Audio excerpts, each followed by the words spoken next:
Blog Talk Radio.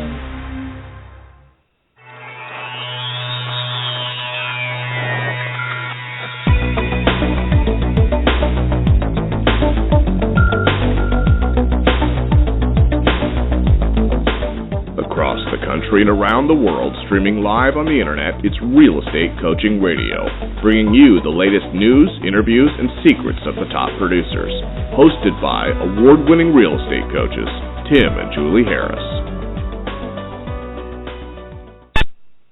Okay, welcome back to our Friday edition of Real Estate Coaching Radio. And of course, today is January the 31st, 2014. And Fridays, every Friday, the topic of the call is going to be your toughest real estate coaching questions answered. So we have a lot of ground to cover. I've been accumulating really fantastic emailed-in questions over the past week, and we are prepared to answer them. And if you have still plenty of time to submit your tough real estate coaching question, go right ahead and email your question directly to questions@realestatecoachingradio.com. Questions@realestatecoachingradio.com. And also keep in mind, we'd love it if you would call in directly and speak to us live during the show, and that number is 347-857-1195, 347-857-1195. We do realize that there are soon to be hundreds, if not thousands of you that are going to be downloading and listening to this in iTunes as a replay, and so the easiest way for you to communicate directly with us during our radio show is obviously to email your question to questions@realestatecoachingradio.com. So we have our regular visitor, our regular guest, our regular co-host, whatever you'd like to call her, Rochelle. And Rochelle, are you on the line? She will be on the line soon. I just got a text from her. She is going to share a great story from one of you that you gave permission to her to share with us. So, Julie, tough coaching questions, things you've experienced. What have you had since our last show yesterday that you'd like to share with everyone else that's listening today? An experience that one of your coaching clients had, a situation that you thought might be good to share with everyone else listening right now, something that will help them in their real estate business, something that will help them make money. Sure. What comes to mind? Well, it's kind of a combination of things.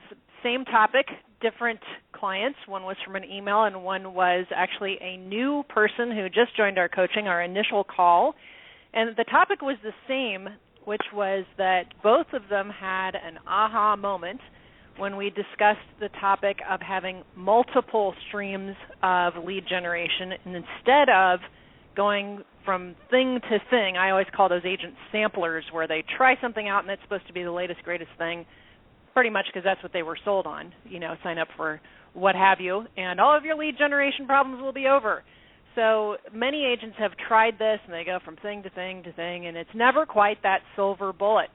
So we talk about the spokes in the wheel concept, the multiple streams of income, and how all super successful agents, and of course here we define that if you are meeting or exceeding your own self-prescribed goals, which you can discover at realestatetreasuremap.com. So it's all about the spokes in the wheel, or multiple streams of income. And when you talk to agents about that, you can just hear them say, aha, had never thought of it that way. Yeah, interesting. Well, so talk a little bit more about that. Talk a little bit more about, of course, we call it spokes on the wheel. You're calling it multiple streams of income. But really, for the sake of today's listeners, Julie, let's really relate this specifically to spokes on your wheel with regard to lead generation, because when you and I present this information, certainly live or to any new coaching clients, this is like one of the biggest, as you said, ahas that they could experience, like, why hasn't anyone told me this before? So I'll tell a story that I probably told too many times, but I think it really makes the point. It wasn't so long ago that I had a coaching call with a gal who had been with I would call it old school coaching company, a coaching company that just teaches agents to do over-the-phone prospecting. Over-the-phone prospecting is fantastic. Nothing wrong with it. We're huge advocates in learning how to prospect VISBOs and expireds, so please understand where we're coming from on this. But her coaching call to me was, listen, Tim, I know that you and Julie and your coach agents to do things, including over-the-phone prospecting, but here's the situation that I'm facing, or rather, this is the situation I faced, rather. I got laryngitis. Laryngitis basically, as a lot of you know, will, if unchecked, cause you to lose your voice. Now, being that her only source of new lead generation was from over the phone, i.e. using her voice, she had to continue prospecting because she had no other spokes on her wheel. So, again, going back to that analogy, spokes on the wheel merely means that the more spokes, sources of new leads that you have, the stronger wheel that you're going to have. So she had a one-spoke wheel. In other words, she only had one spoke on her wheel, which was consistently producing transactions for her, and that was her over-the-phone prospecting. The laryngitis, as she goes on to tell me, was essentially got to the point where she did lose her voice because she still had to prospect. She lost her voice not just for like a day or two, but she ended up losing her voice for weeks.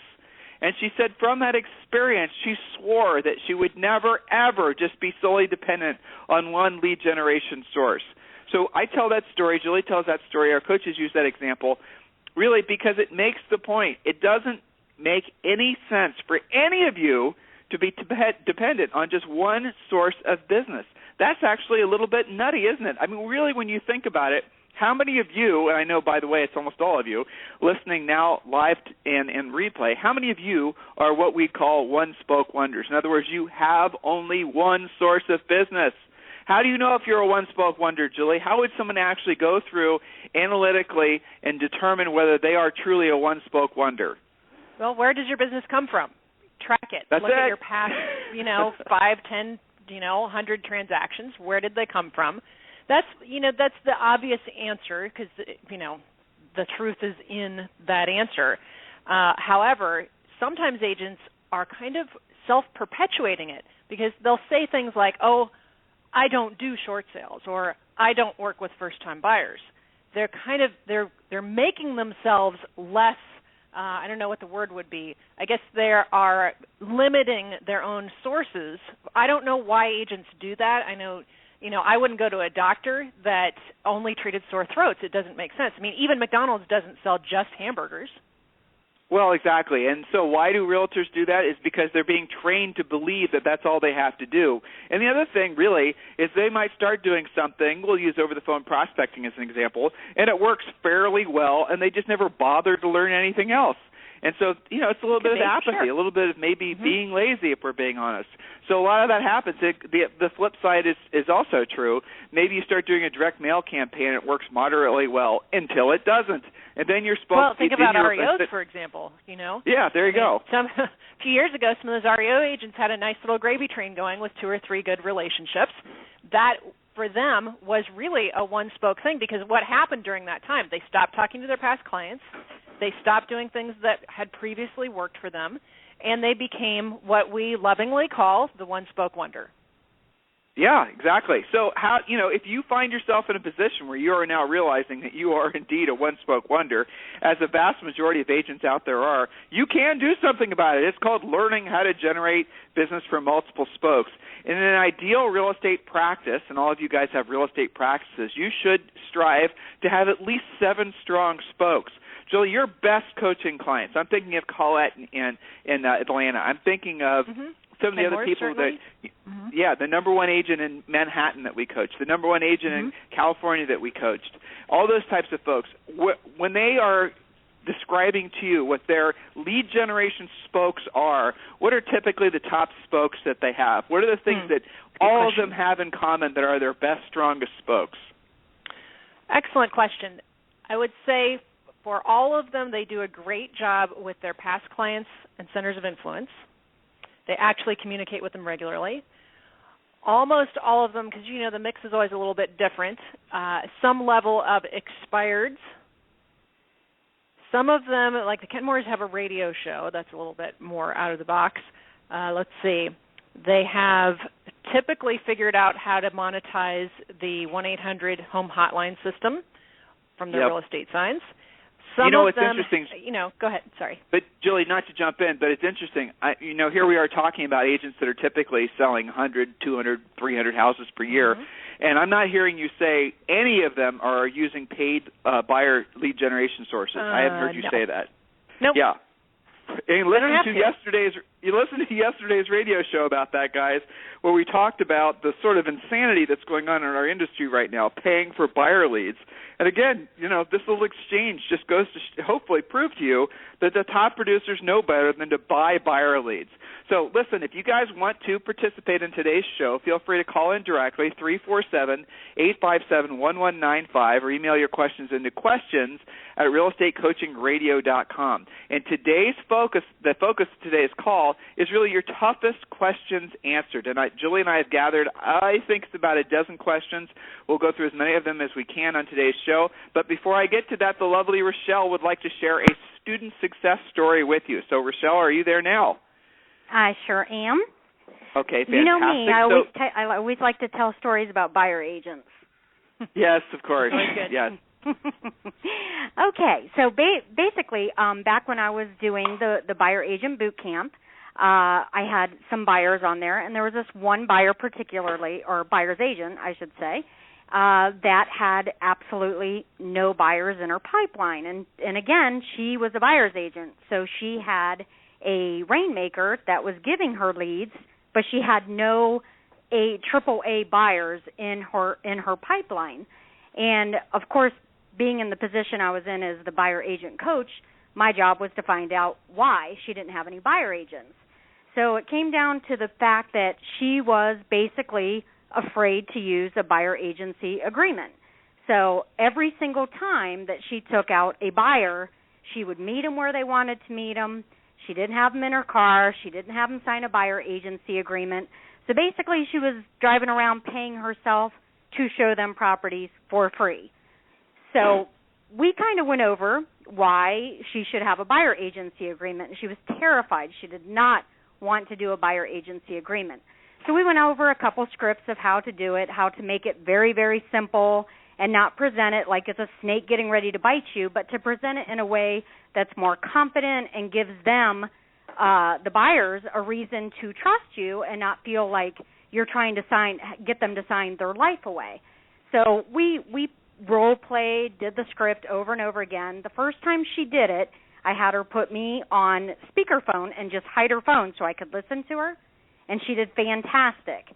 From that point on, she did start using the buyer presentation and the buyer presentation or the buyer agency agreement, and within probably a month, I would have to say, because it was in the same coaching time frame, she had not only 4 AAA buyers, but she had 7 in her pipeline that did sign a buyer agency agreement. So I was very, very proud of her. And she's still that a is student. exciting. Yeah, exactly. Yeah, that's exciting. great story. That's a great story. Well, you know what, Rochelle, what I'm hearing you say, how I translate what you're saying is essentially she just followed a system, followed scripts, essentially she did what you asked her to do as you're her coach, teaching her how to be a great buyer's agent.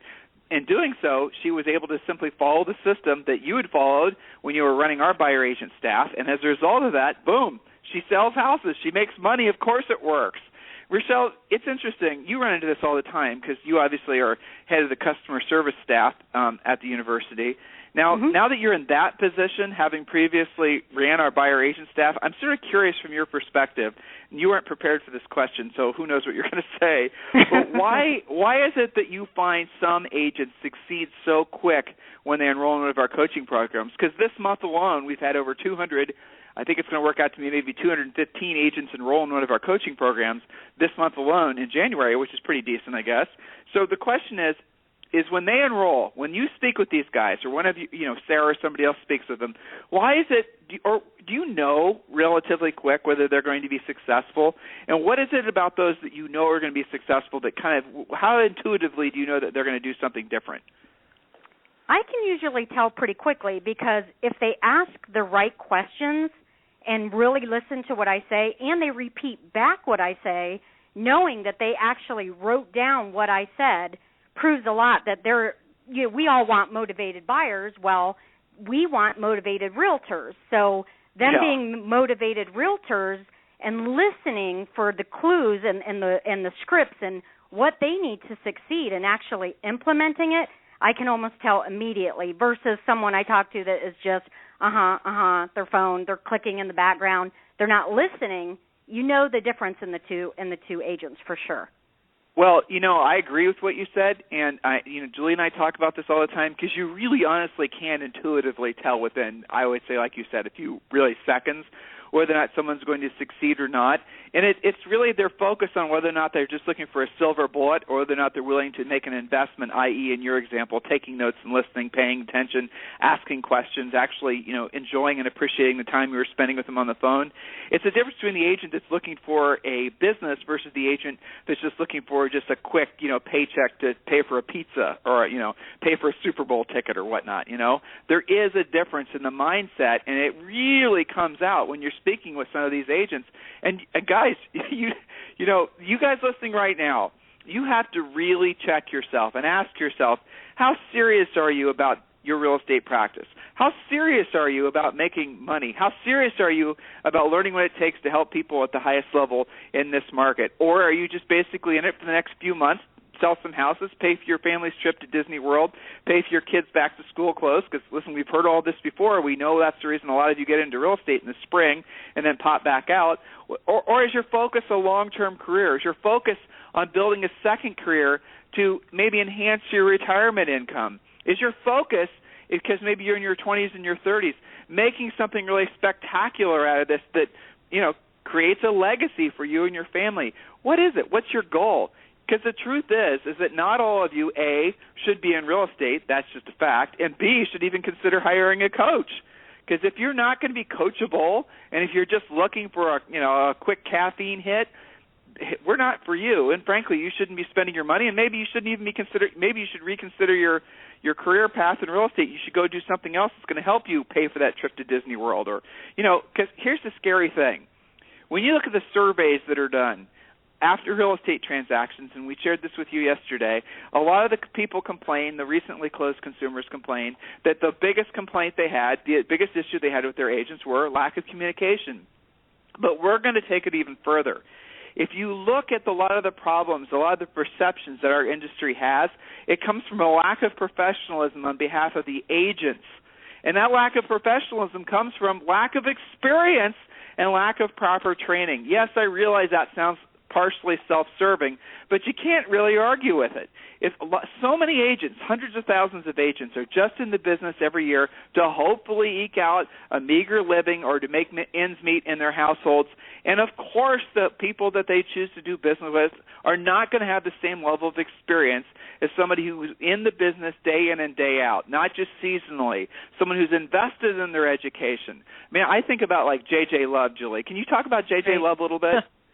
JJ is fantastic, one of my all-time favorite clients. She's in Nashville, and JJ was I believe it was American Airlines flight attendant for 32 years, so she's already got a fantastic career behind her, and now she's been in real estate another, 15, 18, maybe 20 years, I'd have to check.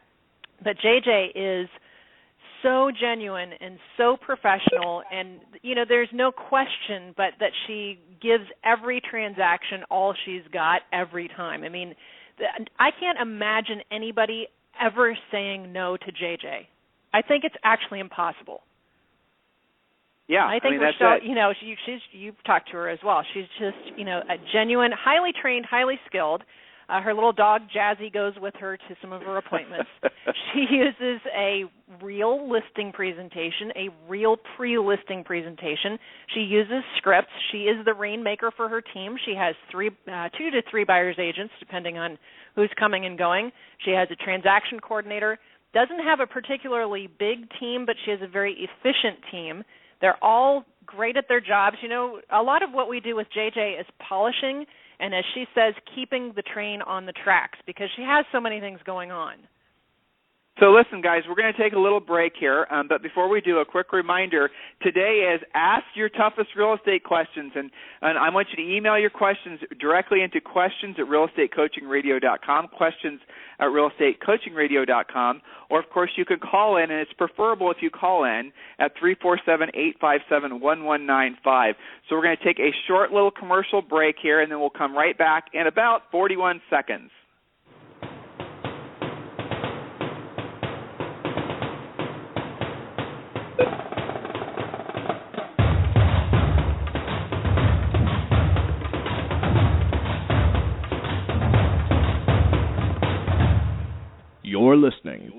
Estate Coaching Radio with Tim and Julie Harris. Are you ready to ask Tim and Julie your toughest real estate sales, business, or lead generation question? Call us now at 347-857-1195 or email your question to questions@realestatecoachingradio.com. Now, back to Tim and Julie Harris. All right, so we are back again, and I did get some more questions since we started today's show, and I'm excited to jump right into these questions. So, Julie, let's just jump right in. You've got the questions in front of you, the ones I sent to you this morning. So why don't you read the first question? Now, what I've done, guys, in a lot of cases is I've taken your somewhat long emails a lot of you send, which is fine, it's fine, and then I pulled out your questions, and I've sort of just focused and drilled down directly on what the question is. So, Jules, read the first question, and let's just go ahead and answer it and read it and present it in such a way that obviously we can be of benefit to as many agents listening live as possible. Sure. So, Tim, the first question is how to stay motivated. Gosh, we get that a ton, and it may come in different flavors. Somebody might say, I'm just not feeling motivated, or it's been a long time since I was motivated. My market changed on me, and ever since that happened, I haven't felt motivated. It's all the same question at the end of the day, which is how to stay motivated. So motivation is a tricky little companion, I think. Motivation is something that unfortunately a lot of you believe you have to feel before you take action. I want you to think about that for a second. How many days do you truly wake up feeling motivated?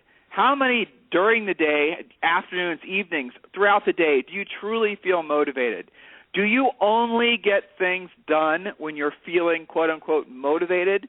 Do you find that you only take your best, most proactive, i.e. profitable actions in your business when you're feeling motivated? So here's the problem with thinking like that, and here's the problem with believing that, is that you will never make any money because motivation is, again, it's temporary. So it's, feeling anything, really. It's temporary. Those feelings come and go. They ebb and flow. It's part of being human that we feel different things depending on all kinds of biological nuances, but, depending on what you're listening to or what you're looking at or really the environment in which you find yourself in. So the bottom line here is motivation is something that's nice when you feel it, but you can't you can't have lack of motivation as an excuse not to take action. Now, that is a completely different approach to motivation. My view, our view of motivation is quite simple. It's great when you have it, but if you don't, you got to work anyway. Because what happens here, and here's the real secret sauce to all this, guys, please pay attention, is when you're not feeling motivated, if you try to listen to something and read something, you might get a temporary spike. It's the same reason that when people go to seminars, real estate seminars, they'll walk out saying, oh, I'm so motivated. Okay, then what happens 24 hours later? I don't feel motivated anymore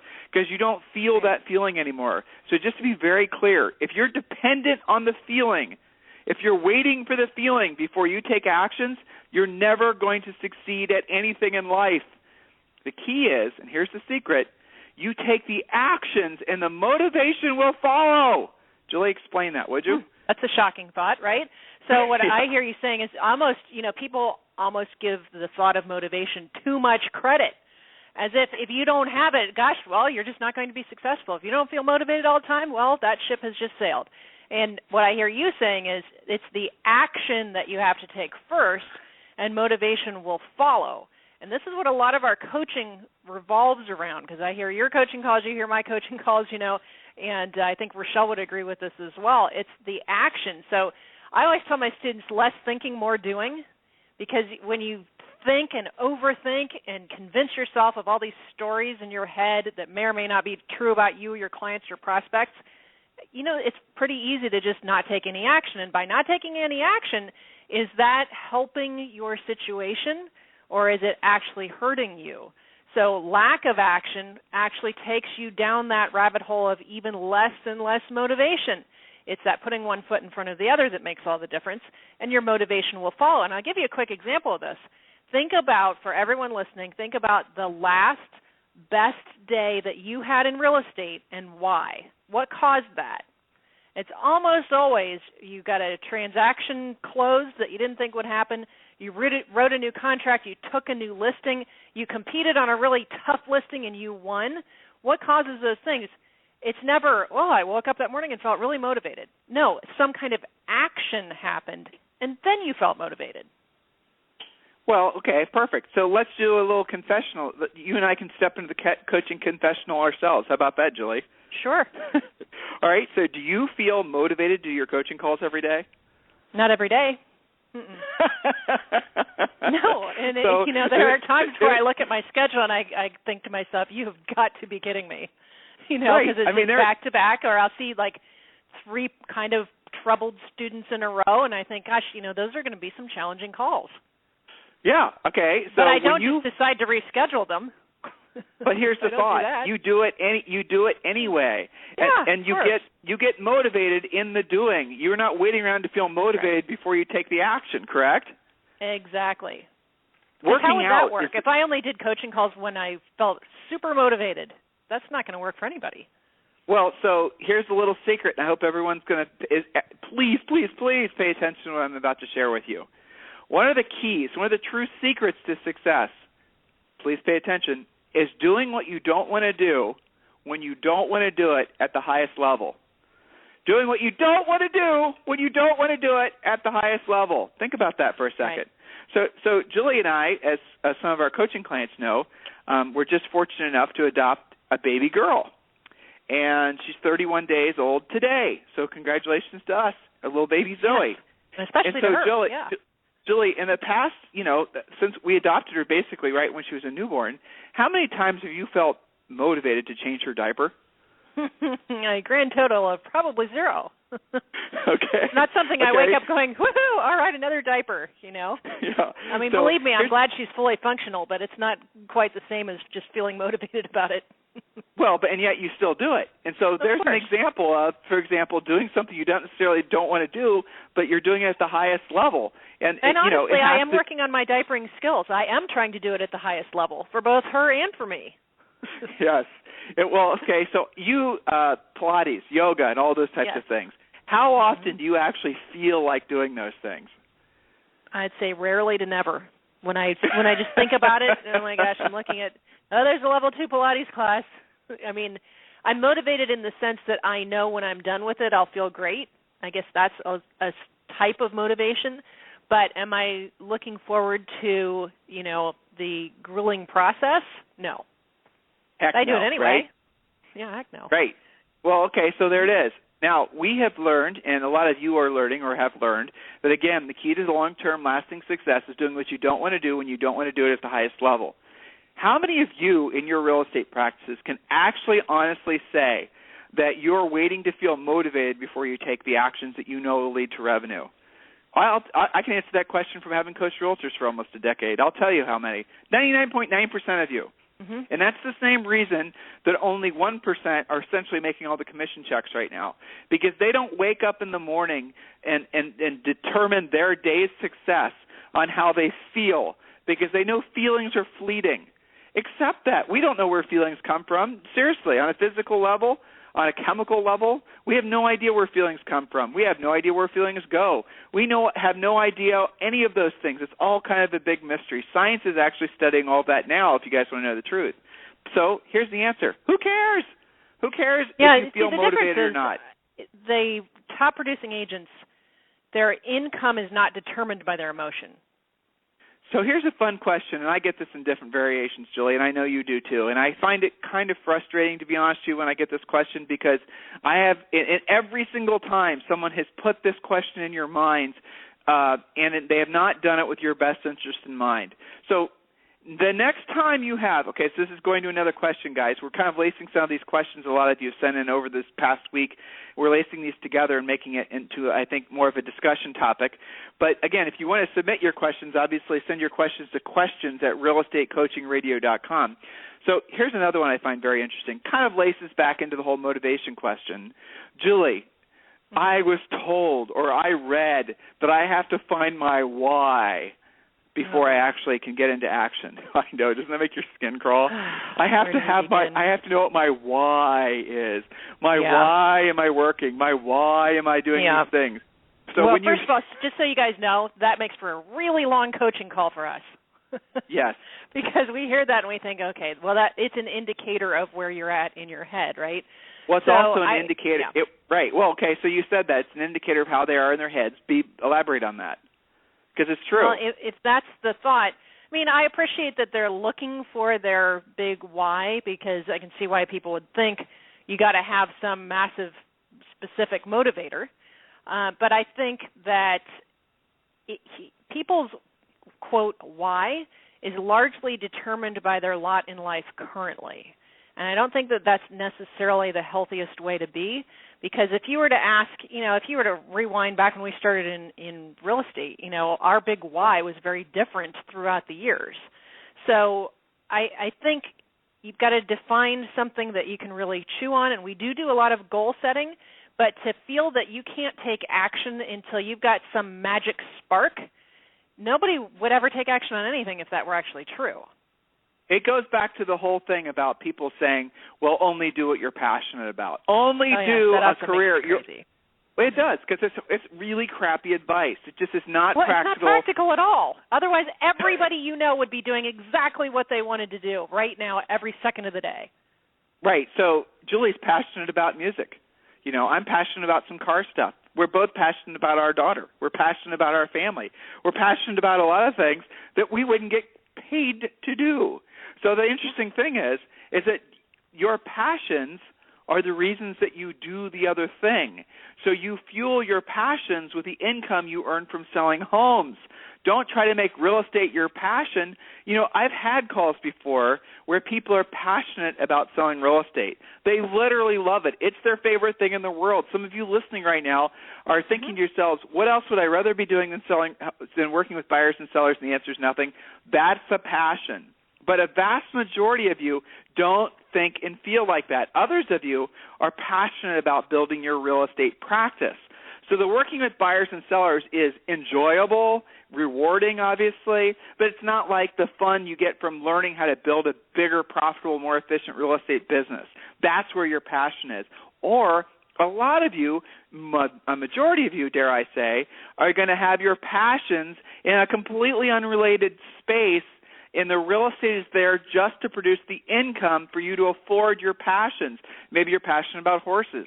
Maybe you're passionate about photography. Maybe you're passionate about travel. Maybe you're passionate about, it doesn't matter what, fill in the blank for yourself. The moral of the story is the conventional, traditional sort of feel-good from the 80s advice about only do what you're passionate about is wonderful if you happen to find yourself in a position of doing what you're passionate about and getting paid for it. So a follow-up question on that, actually, that some of you might be thinking right now is, Tim, can I be successful? Or Julie, can I be successful, i.e. make money to fuel other things in my life, even if I'm not passionate about it? Jules? Of course. I could tell you of all of our thousands and thousands of transactions, loved, maybe like 5 of them. Yeah, it is exactly what you said, Tim. Real estate is there to fuel your passion, not necessarily the other way around. If your real estate practice is your passion, more power to you. But does it have to be successful? Absolutely not. I can tell you, Lance and Karen Kenmore in Washington State, their passion is their family, their kids.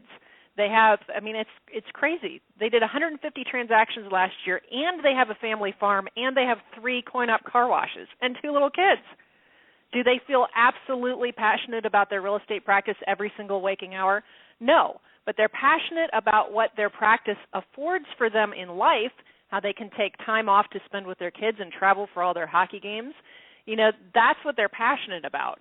So, does Lance roll out of bed every morning going, all right, I can't wait to do those price reductions?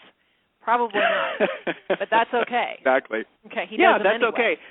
Right. Every single career, every single industry, a vast majority of what you're going to do, you have to do at a very high level, and it's not necessarily something that's going to be enjoyable for you. Who cares? It's called normal. Right. But giving it so Seriously. much credit.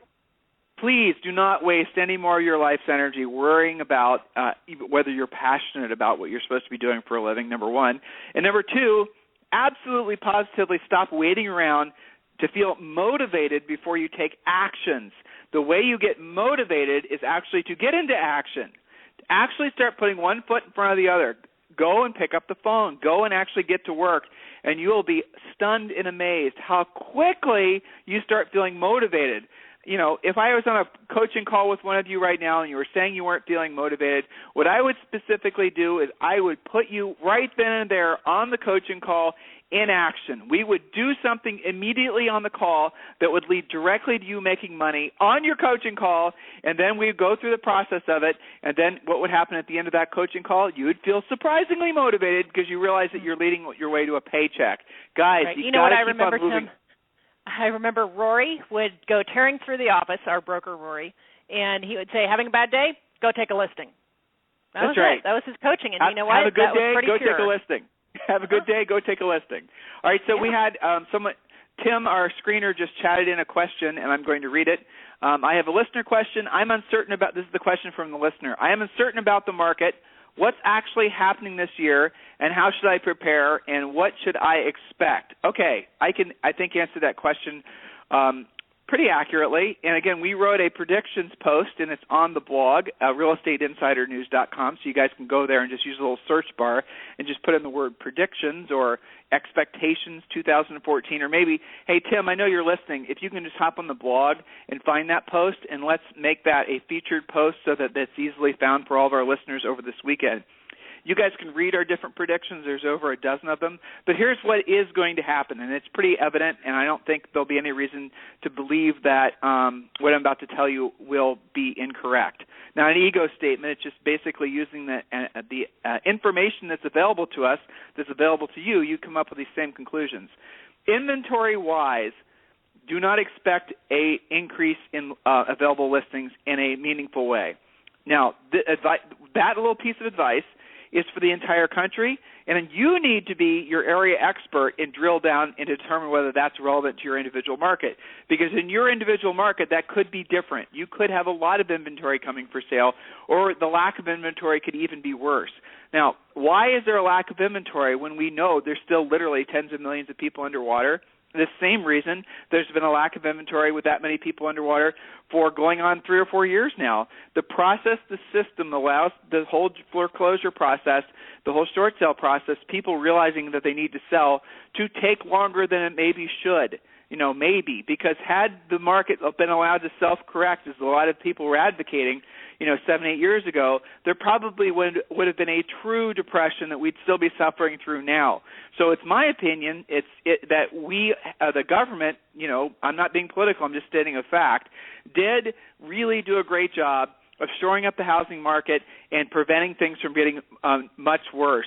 With that said, there's no way that there's going to be any kind of long-lasting real estate recovery unless more people are allowed a graceful exit out of their homes via a short sale so they can get on with their lives, and people who can pay the mortgage can actually move in. So we're in a transitional year. Remember, we're undoubtedly in the first year of the upswing in the real estate market. Real estate markets have traditionally gone 7-year cycles. We're at the first year, arguably maybe the first 18 months, of what's going to prove to be a very, very strong market for the next 7 years. So what can you do to prepare this year? Listen, it is no different than what I would have told you last year or the year before, You've got it. Again, I don't know, caller, emailer in, question. I don't know your market.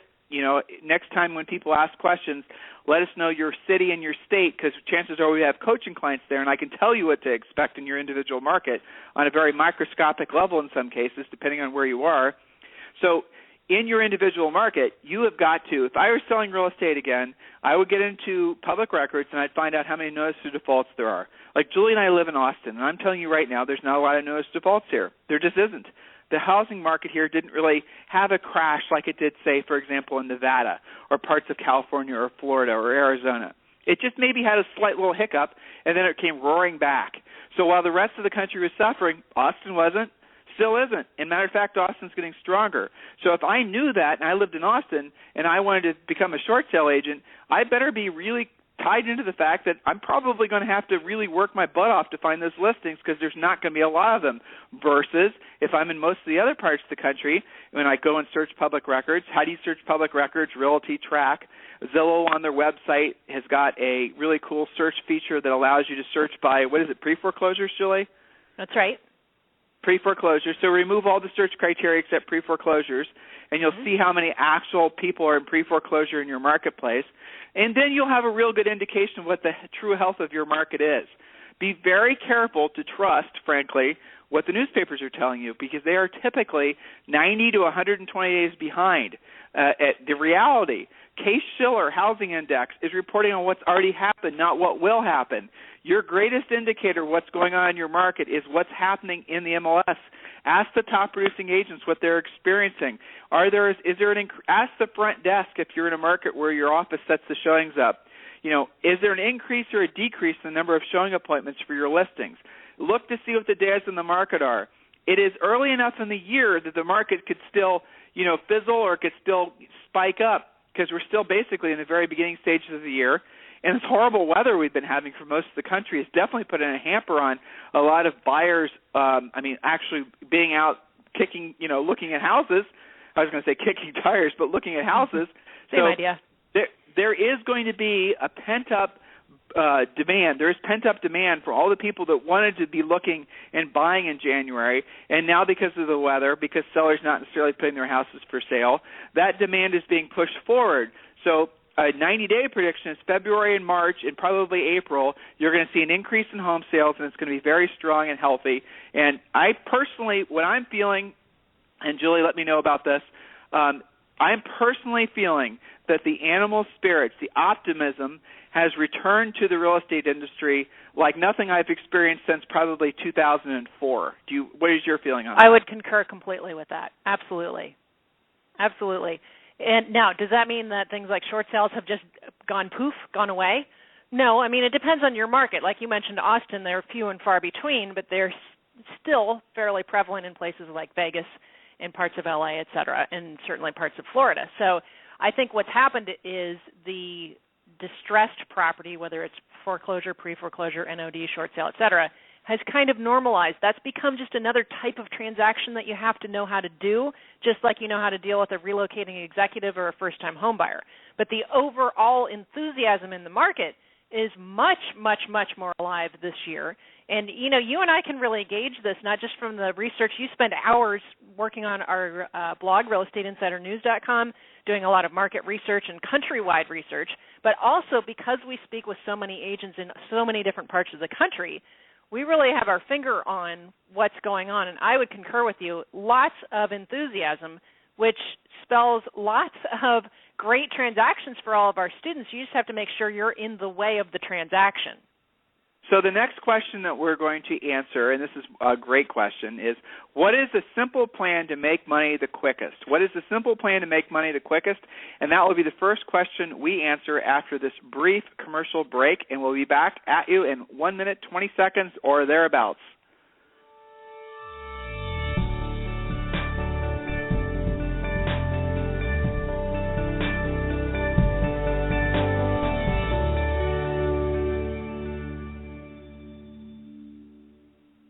Everyone knows that real estate coaching can be expensive.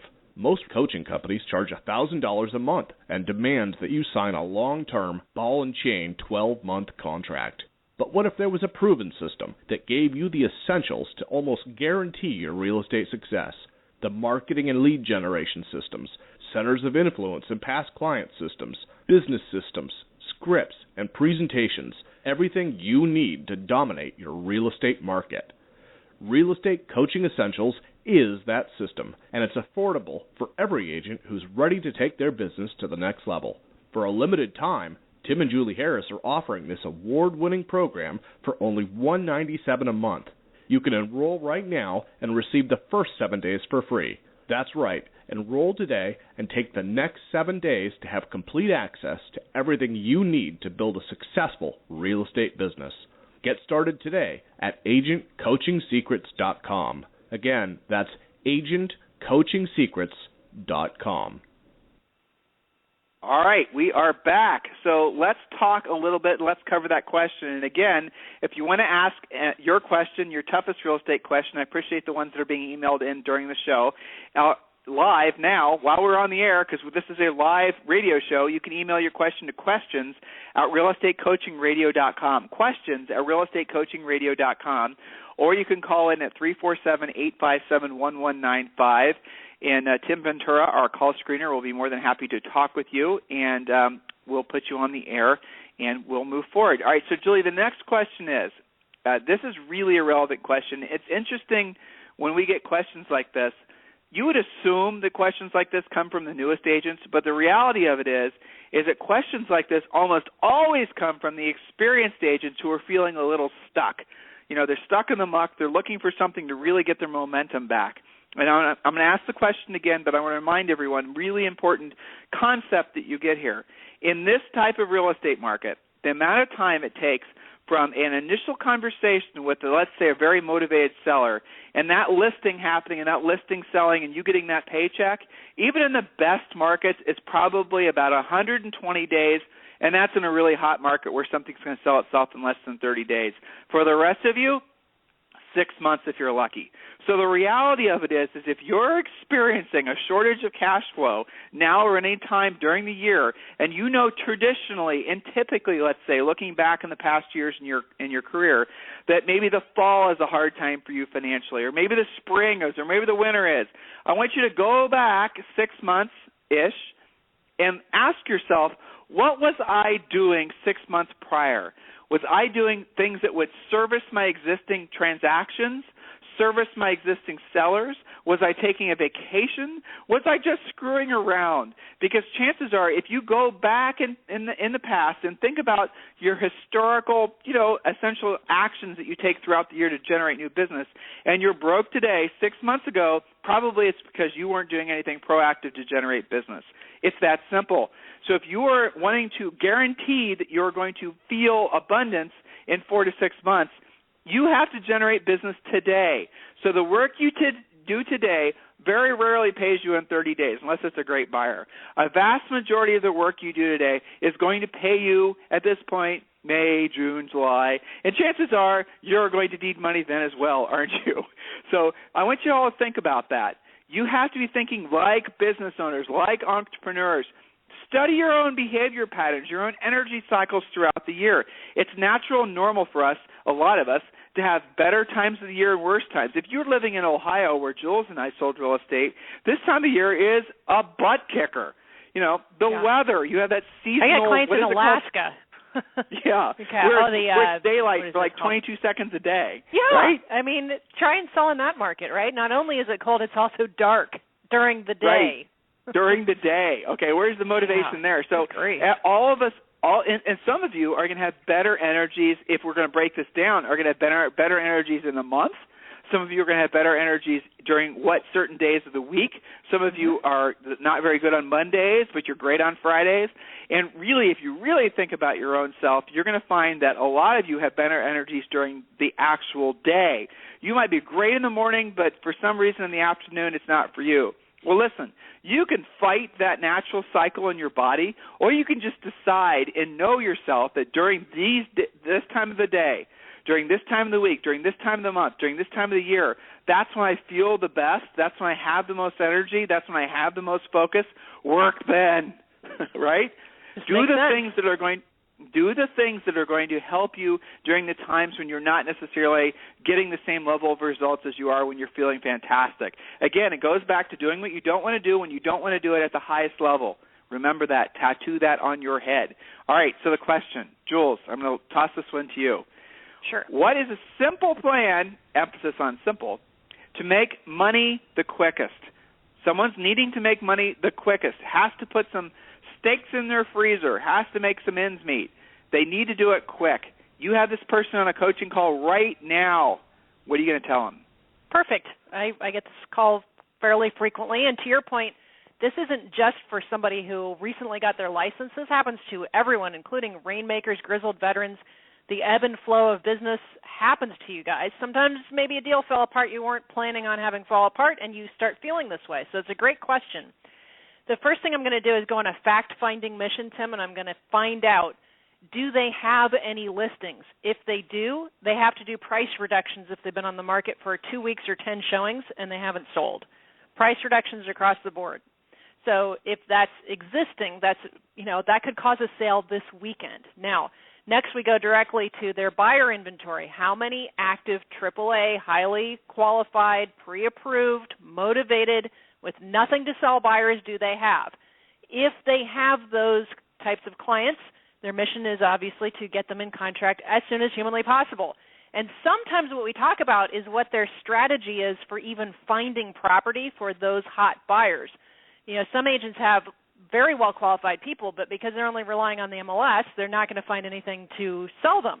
And we did a call about that recently, is finding inventory where it seems like there isn't any inventory. So first I look at what's literally on their plate in front of them, existing listing inventory, buyers, et cetera. Then we go to lead follow-up. We make sure that all leads have been called back, new leads, old leads, hot leads, cold leads, I don't care. You know, usually they'll take a day or two, depending on their situation, maybe a week, to call 100% of their leads, not just to call them, but to set appointments where it makes sense. So that's the immediate stuff. Julie, okay, so, but someone needs money in their pocket quicker than that. Yeah, do BPOs. There you go. If That's you want it. That's the answer. Instant cash flow for sure, BPOs. You can get that cash flow coming very quickly. You can get checks in the mail every day. Oh, but it only pays $50. Well, stop thinking about it as one BPO. Think of them in batches. So many of our students have embraced this concept that most of our students pay their basic monthly overhead in their BPO money, which is really, hold on. I think it's fantastic. You're saying a lot that we need to really drill down on, and Rochelle talked about this yesterday, actually, on yesterday's show, or maybe it was the show the day before, and this is really critical. If you need to, all of you who are our coaching students who are in one of our coaching programs, you need to get your treasure map done, your real estate business plan. You need to get it done so you know what your monthly expense is, but more specifically, you know what your daily expense is. It's so critical that you have these numbers memorized and that you never forget them, because here's what happens. You can wake up every morning, because chances are most of you are going to need about $200 to $250 a day to essentially pay your base minimum overhead. That would be your mortgage or rent payment, your utility bills, that sort of thing. So it's going to be for most of you, maybe $250. Sometimes it's going to be as much as $500 a day. You need to be thinking about covering all your base core expenses, the cost of you existing with BPO money. Now, that means that, yes, you're going to have to learn how to do BPOs, in some cases at a high level, quickly. That's what we teach you. If you join the Real Estate Coaching Essentials coaching program, we'll give you the BPO class for free. And in that BPO class, we show you how to do a BPO from stem to stern, not using autofill software, in 15 minutes or less. So I want you to think about that for a moment. If you knew every single day that the actions you were going to take were going to make it so that you at the very least, did enough work, earned enough money to cover all your personal overhead for that particular day, how much better would you feel at the end of the day, knowing that you are not so reliant on just a real estate transaction, knowing that you aren't so reliant on a motivation of a buyer, knowing that you've done the work that particular day to be financially responsible. So now, a lot of you are going to say, oh, my gosh, Tim, I can't do spending that amount of time for that amount of money. Okay, what's your alternative? The question was, is if you need to put money in your pocket immediately, what's going to do it? The answer is BPOs. Should you continue to do BPOs as your real estate practice becomes more successful, as you start to take more listings? Absolutely. Why? Because BPOs, in addition to putting cash flow in your pocket, money in your pocket now, they also, guess what? Wait for it. Make it so you really know the market. You become a true market expert. I mean, Julie, that's a lot of them paid to become a great pricer. And the thing about that is there's not anything in real estate that you do that does not require you to know your pricing. Working with buyers, Even confidence leases, comes from that, buyers, though, too, right? Listings. Oh, yeah, it's incredible. I mean, the difference between when I talk to somebody who hasn't done BPOs and then fast forward even 90 days, a couple hundred BPOs later, they're like totally different agents. And I'll tell you what else they do. And if you're not doing this, keep this in mind when you compete against somebody who does. When they're on a listing presentation and they say, oh, by the way, did I mention that these three major banks and mortgage companies, what have you, trust me with their valuations? Has anybody else mentioned that to you? Yes, you can trust my pricing. I have lots of pricing experience. Go ahead. Julie, let's talk about the little other hidden benefits of doing BPO. Puts money in your pocket in 30 days or less. Mm-hmm. You do not have to split that money with your broker 99% of the time. And if you do get a new broker, sorry, brokers, you shouldn't be taking any of your agent's BPO money. Number 3, it makes you an expert in the marketplace. Number 4, oftentimes you're going to be doing a BPO on an occupied house, and so that's a little hat tip to you, knowing that house might be a listing. When Julie and I sold real estate in Ohio, and we would get BPO requests in, we would always do them. Why? Because we knew that BPO was being done for an appraisal, or, in most cases, because the house was about to be put for sale. We would ask the owner, assuming the house was occupied, what their situation was, why you were there doing the BPO, and that turned into a listing appointment. Which you wouldn't have had if you hadn't done the BPO, by the way. And that plays into another point of secret benefits. It eliminates mindset issues because your time is no longer completely controlled by you. Someone is telling you in order to get paid, you must leave your office and put a price on this property. So that kind of forces agents out of their own brains, you know. And you become confident. The changes. Remember, we were talking earlier about motivation. We were talking about taking actions.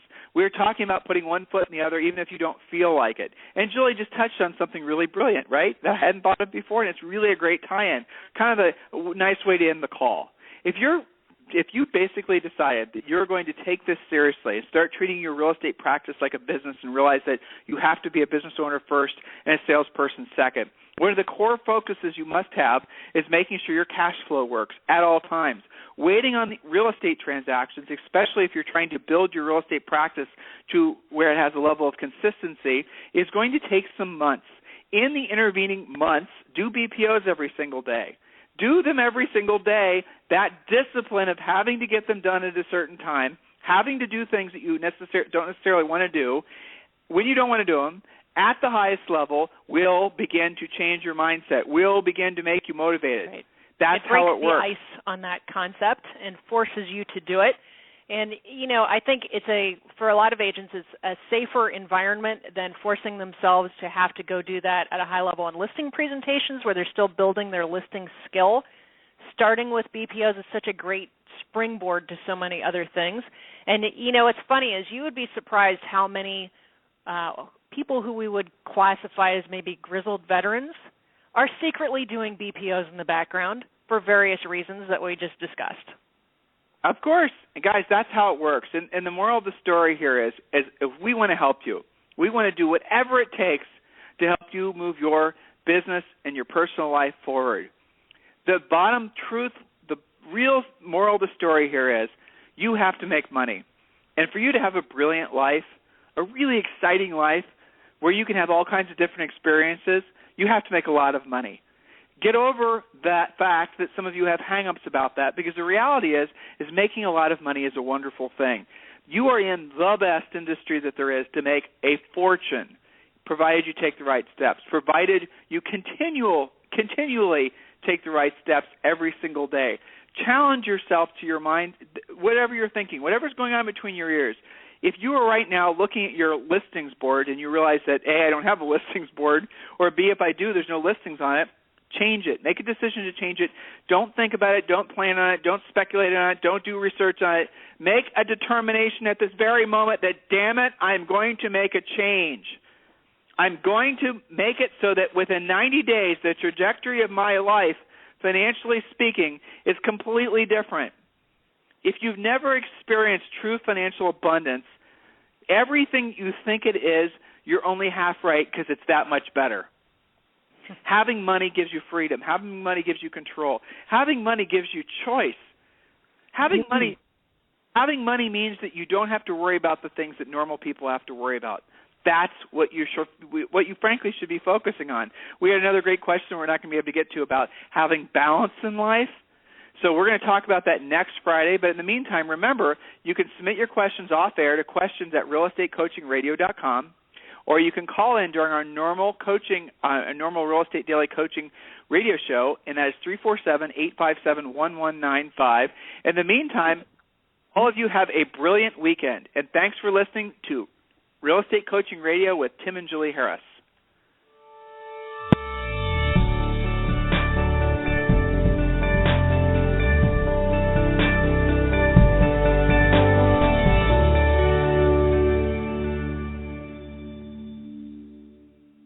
Everyone knows that real estate coaching can be expensive. Most coaching companies charge $1,000 a month and demand that you sign a long-term, ball and chain 12-month contract. But what if there was a proven system that gave you the essentials to almost guarantee your real estate success?